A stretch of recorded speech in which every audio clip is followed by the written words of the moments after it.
Hello friends, तो कैसे हैं आप लोग। तो दोस्तों, उम्मीद करता हूं कि आप सब बढ़िया होंगे और आप अपनी तैयारी को एकदम बेहतरीन तरीके से कर रहे होंगे।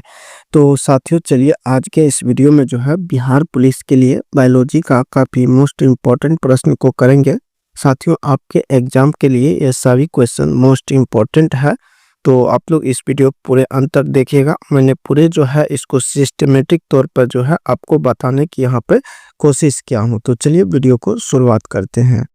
तो साथियों, देखिए आपके सामने जो है पहला क्वेश्चन यहाँ पे देखते हैं, जो इसका सामान्य परिचय है। तो यहाँ पे है कि विज्ञान की वह शाखा है जिसके अंतर्गत समस्त जीवों, सजीवों अर्थात जीवधारियों का अध्ययन किया जाता है, उसे हम क्या कहते हैं, तो उसे जीव विज्ञान कहते हैं। क्वेश्चन पूछेगा कि जीव विज्ञान शब्द का सर्वप्रथम प्रयोग किसने किया था। ये लेमार्क और ट्रेविनस के द्वारा 1801 ईस्वी में किया गया था। अगला क्वेश्चन बनेगा कि जीव विज्ञान का जनक किसे कहा जाता है, अरस्तुत को। और जंतु विज्ञान का भी जनक कौन है, अरस्तुत है। तो आप लोग इस पॉइंट को ध्यान रखेंगे। अगला क्वेश्चन है कि जैव विकास को सर्वप्रथम किसने समझाया था। तो यहाँ सही आंसर हो जाएगा लेमार्क। अगला है चिकित्सा शास्त्र का जनक हिप्पोक्रेटस को कहा जाता है, तो ध्यान रखेंगे। और भारत में चिकित्सा शास्त्र के जनक कौन है, तो चरक है। तो साथियों, इनको ध्यान रखना। अगला है वनस्पति विज्ञान के जनक कौन है, तो थियोफ्रेटस है। तो उम्मीद करता हूँ कि ये सभी आप लोग अच्छी तरीके से याद रखेंगे। चलिए आगे देखते हैं। क्वेश्चन है कि भारत में शल्य चिकित्सा के जनक कौन है, तो ये सुश्रुत है। अगला है कि मानव विकास इतिहास और परंपराओं से संबंधित विषय का अध्ययन क्या कहलाता है, इसे एंथ्रोपोलॉजी कहा जाता है। अगला क्वेश्चन है कि हिस्टोरिया जो एनिमलिज्म पुस्तक के लेखक कौन है, तो यहाँ सही उत्तर हो जाएगा अरस्तुत। अगला है हिस्टोरिया प्लांटोरम पुस्तक के लेखक कौन है, तो ये थियोफ्रेटस है। आगे कुछ जो टॉपिक है वो है जीवधारियों का वर्गीकरण। तो इसमें है कि जीवों के आधुनिक वर्गीकरण या वर्गीकी का पिता किसे कहा जाता है, तो ये कैरोलस लिनियस को कहा जाता है। अगला है कि जीवों के नामकरण के द्विनाम पद्धति प्रचलित किसने किया था, तो ये कैरोलस लिनियस ने कब किया था, तो 1753 ईस्वी में दिया था द्विनाम पद्धति। अगला है 5 जगत वर्गीकरण पद्धति को प्रस्तुत किसने किया था, तो ये R.H. व्हिटकर के द्वारा, और ये 1969 ईस्वी यानी कि 69 में किया था। तो आप लोग इसको ध्यान रखेंगे। चलिए अगला क्वेश्चन है कि समस्त जीवों का 5 जगत वर्गीकरण कौन कौन सा है, तो ये मोनेरा है, प्रोटिस्टा है, कवक है, पादप है और जंतु है। तो इनको आप लोग ध्यान रखेंगे।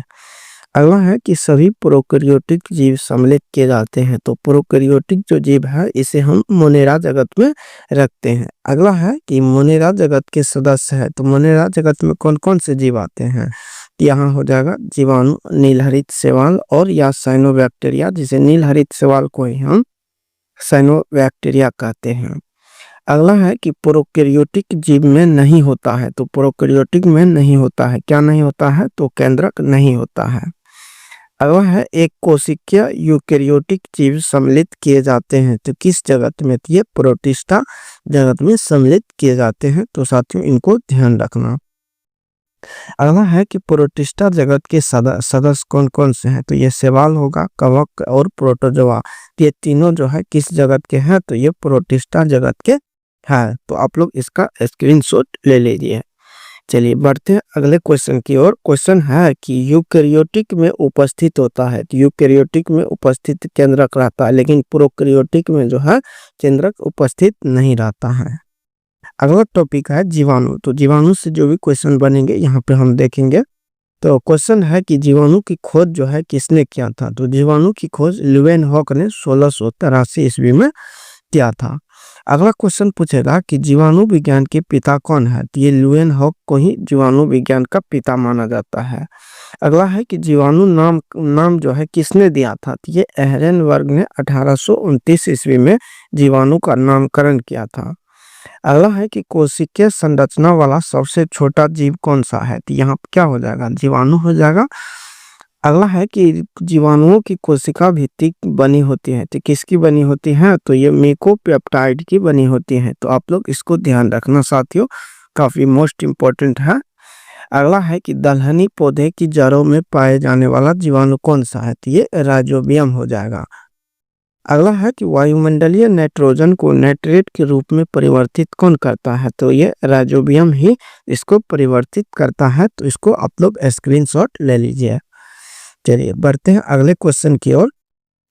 क्वेश्चन है कि दूध में पाए जाने वाला जीवाणु कौन सा है, तो ये लैक्टोबैसिलस है।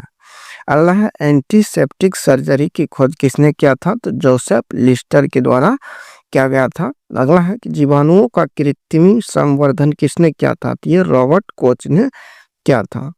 अगला है कि जीवाणुओं में कौन सा राइबोसोम पाया जाता है, तो जीवाणु में जो राइबोसोम पाया जाता है 70S राइबोसोम पाया जाता है। तो आप लोग इसको ध्यान रखना। देखिए अगला क्वेश्चन है कि प्रोटोजोआ टॉपिक है। तो इससे जो क्वेश्चन है कि जैसे प्रोटोजोआ होता है, तो यह एक कोशिकीय जीव है।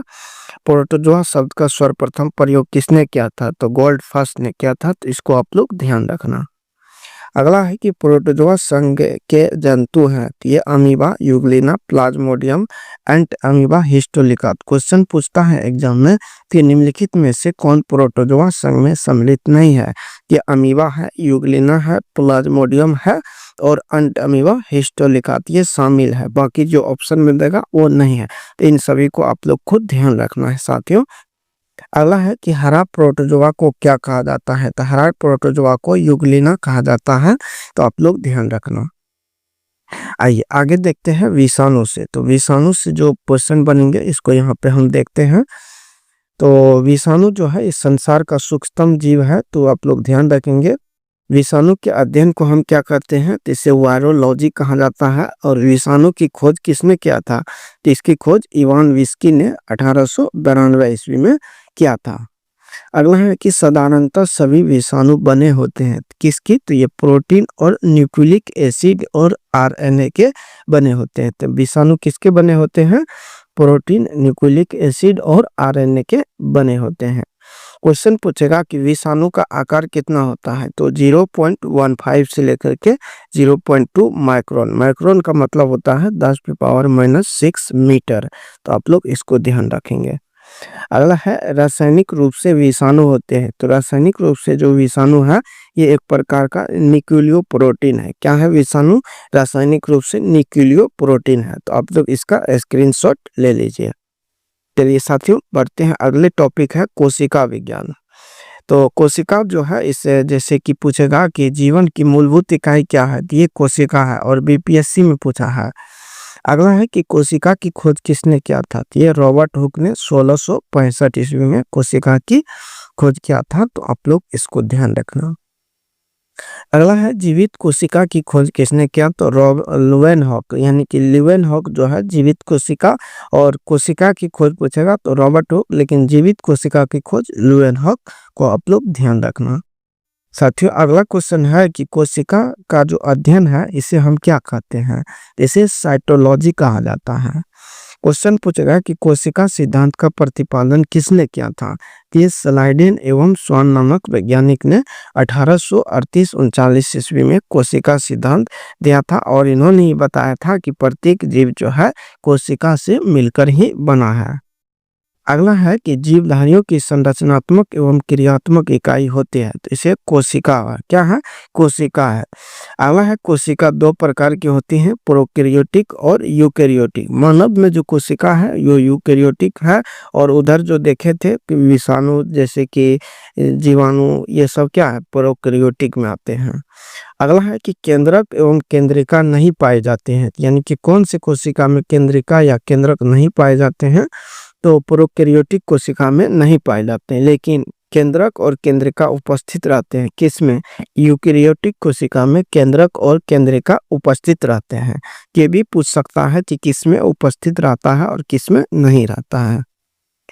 चलिए अगले क्वेश्चन है कि सबसे छोटी कोशिका कौन सी है, तो सबसे छोटी कोशिका जो है कि आपको हो जाएगा माइकोप्लाज्मा गैलेसेप्टिकमा की, जो एक क्या है, यह एक जीवाणु है। तो इसको ध्यान रखेंगे। सबसे बड़ी कोशिका जो है ये शतरमुर्ग के अंडे की कोशिका है। अगला है मानव शरीर की सबसे लंबी कोशिका कौन सी है, तो ये तंत्रिका तंत्र या जिसका नाम है न्यूरॉन कोशिका। तो आप लोग इसको ध्यान रखेंगे। अगला है मानव शरीर में पाई जाने वाली सबसे छोटी कोशिका कौन सी है? ये सेरिबेलम ब्रह्म की गिलियल सेल है। कौन है? सेरिबेलम की गिलियल सेल है। तो साथियों अगले वीडियो में जो है मैं आपको इसका जो ऑब्जेक्टिव क्वेश्चन है वो भी बताने वाला हूँ, तो आप लोग इसको पूरे ध्यान से देखिए और अगला वीडियो जो आएगा उसमें आपको इसका ऑब्जेक्टिव क्वेश्चन बताया जाएगा। अगला है कि मानव शरीर में पाई जाने वाली सबसे बड़ी कोशिका कौन सी है? तो ये अंडाणु की हो जाएगी या ओवम, तो आप लोग इसको ध्यान रखें। अगला देखिए कोशिका की संरचना, तो कोश जीवन की भौतिक आधार क्या है? तो जीव द्रव है। क्वेश्चन पूछेगा कि जीव द्रव की खोज किसने किया था? तो ये डुजार्डिन ने किया था। कौन? डुजार्डिन ने किया था। लेकिन पूछेगा कि जीव द्रव का नामकरण किसने किया था? ये पुरकिंजर ने 1839 ईस्वी में। क्वेश्चन है कि जीव द्रव जीवन का भौतिक आधार है, यह कथन किसका है? तो ये हैक्सेल ने दिया था। किसने? हैक्सेल ने दिया था कि जीव द्रव जो है जीवन का भौतिक आधार है। चलिए बढ़ते हैं अगले क्वेश्चन की ओर। क्वेश्चन है कि जीव द्रव सिद्धांत दिया था, तो जीव द्रव सिद्धांत किसने दिया था? तो शुल्ज ने दिया था। अगला है पादप कोशिका का बाहरी आवरण क्या कहलाता है? तो ये कोशिका भित्ति कहलाता है। कोशिका भित्ति पाई जाती है केवल पादप कोशिका में ही कोशिका भित्ति पाई जाती है, और जंतु कोशिका में कोशिका भित्ति नहीं पाई जाती है, उसकी जगह कोशिका झिल्ली पाई जाती है। लेकिन कोशिका झिल्ली पादप कोशिका में भी पाई जाती है। अगला है कोशिका भित्ति जो बनी होती है वो किसकी? तो सेल्यूलोज की। पादप में सेल्यूलोज की बनी होती हैं, कवक में काइटिन की बनी होती हैं, और अभी बताएं आपको कि शैवाल की कोशिका भित्ति किसकी बनी होती है? तो आप लोग कमेंट बॉक्स में बताइएगा। अगला है कि कोशिका झिल्ली पाई जाती है, तो कोशिका झिल्ली पादप और जंतु दोनों में पाई जाती है, लेकिन कोशिका भित्ति जो है केवल किस में? केवल पादप में पाई जाती है। अगला है कोशिका को एक निश्चित आकार कोशिकांग को सुरक्षा कौन प्रदान करती है? ये कोशिका झिल्ली ही प्रदान करती है, तो आप लोग इसको ध्यान रखेंगे। साथियों बढ़ते हैं अगला क्वेश्चन कि कोशिका झिल्ली बनी होती है, तो ये लिपिड और प्रोटीन की बनी होती है, या कहीं कहीं आपको लिपोप्रोटीन भी मिल सकता है ऑप्शन में। तो कोशिका झिल्ली लिपोप्रोटीन या लिपिड और प्रोटीन की बनी होती है। आइए अगला टॉपिक जो है वो है माइटोकॉन्ड्रिया। तो माइटोकॉन्ड्रिया की खोज किसने किया था? तो ये अल्टमैन ने किया था। और इसका नामकरण किसने किया था? तो वेंडा ने किया था। और माइटोकॉन्ड्रिया नहीं पाया जाता है, तो किसमें? तो जीवाणु में माइटोकॉन्ड्रिया नहीं पाई जाती हैं। क्वेश्चन है कि माइटोकॉन्ड्रिया में पाए जाने वाला द्रव क्या कहलाता है? तो उसे हम मैट्रिक्स कहते हैं। क्या कहते हैं? मैट्रिक्स। कोशिका का पावर हाउस या ऊर्जा गृह कहलाता है। कौन? तो माइटोकॉन्ड्रिया जो है इसे कोशिका का पावर हाउस या ऊर्जा गृह के नाम से जाना जाता है। अगला है कि कोशिका का श्वसन केंद्र किसे कहा जाता है? तो ये माइटोकॉन्ड्रिया को ही कहा जाता है कोशिका का श्वसन केंद्र।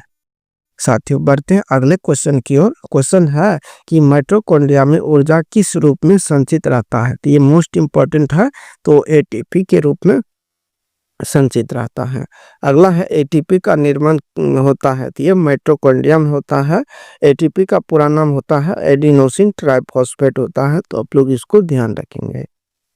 अगला क्वेश्चन है कि एटीपी इकाई है, तो किसकी ऊर्जा की इकाई है? क्रेब्स चक्र कहाँ होता है? तो ये माइटोकॉन्ड्रिया में जो क्रेब्स चक्र होता है। अगला है क्रेब्स चक्र की खोज किसने किया था? हेंस क्रेब ने क्रेब्स चक्र का खोज किया था, तो इसको आप लोग ध्यान रखना। क्वेश्चन है कि माइटोकॉन्ड्रिया का दिल कहलाता है, तो माइटोकॉन्ड्रिया का दिल जो है क्रिस्टी को कहा जाता है। या क्वेश्चन पूछेगा कि माइटोकॉन्ड्रिया की आंतरिक दीवार क्या कहलाती है? तो उसे क्रिस्टी कहा जाता है। तो आप लोग इस सभी को ध्यान रखेंगे। साथियों इसका जो है मैं आपको पीडीएफ जो है इसी वीडियो के नीचे आपको टेलीग्राम लिंक मिल जाएगा, वहाँ पे इसका पीडीएफ उपलब्ध रहेगा। और नेक्स्ट जो वीडियो है उसमें इसका जो ऑब्जेक्टिव क्वेश्चन बनेगा उसको मैं आपको इस वीडियो में कराने वाला हूं, तो आप लोग को ये कैसा रहा कमेंट बॉक्स में जरूर बताइएगा। तो साथियों थैंक यू।